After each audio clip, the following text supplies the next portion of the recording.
অনিয়মগুলি হয়েছে সেই ব্যাপারে অবশ্যই তদন্ত করে সেই অনুযায়ী আমরা ব্যবস্থা গ্রহণ করব এবং এই নদী যমুনা নদী বাংলাদেশের একটি উল্লেখযোগ্য নদী এবং এই এলাকার প্রাণ।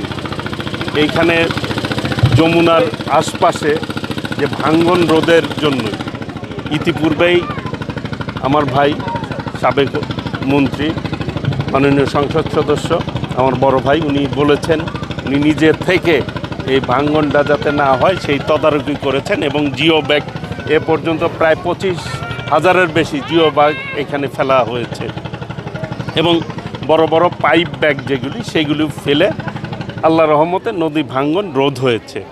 স্থায়ীভাবে বেড়িবাঁধ নির্মাণের ইতিমধ্যে আমাদের দাবি রয়েছে এবং ওই অনুযায়ী আমরা কাজও করছি। এই ভুয়াপুর থেকে টাঙ্গাইল হয়ে মানিকগঞ্জ পর্যন্ত একটি বেড়িবাঁধ এই পাশে যাতে আর ভাঙ্গন না হয় এবং পরিকল্পনা করে নদীর নাব্যতা যাতে নষ্ট না হয়। যখনই নদীর নাব্যতা নষ্ট হয় তখনই নদীর ভাঙ্গন বিভিন্ন দিকে চলে যায়। সেই জন্য নদীর নাব্যতা যাতে ধরে রাখা যায় সেই জন্য কিন্তু ইতিমধ্যেই খাল খনন কর্মসূচি এবং নদী খনন কর্মসূচি মাননীয় প্রধানমন্ত্রী দেশনায়ক তারেক রহমান গ্রহণ করেছেন। নগদ নিয়ে এলো হার না মানা হার অফার। সর্বনিম্ন 10,000 টাকা রেমিটেন্স নগদে পাঠালে থাকছে স্বর্ণের হার জেতার সুযোগ। যেটি শহীদ রাষ্ট্রপতি জিয়াউর রহমান যেটি চালু করেছিলেন, খাল খনন নদী খনন, নদীর নাব্যতা যাতে ঠিক থাকে, নদীর গতিপথ যাতে ঠিক থাকে। নদীর গতিপথ যখন ঠিক থাকবে তখন ভাঙ্গন কিন্তু হবে না। যখনই গতিপথ হারিয়ে ফেলে নাব্যতার কারণে তখনই ভাঙ্গন তৈরি হয়। কাজেই সেই ব্যাপারে আমরা সজাগ রয়েছি।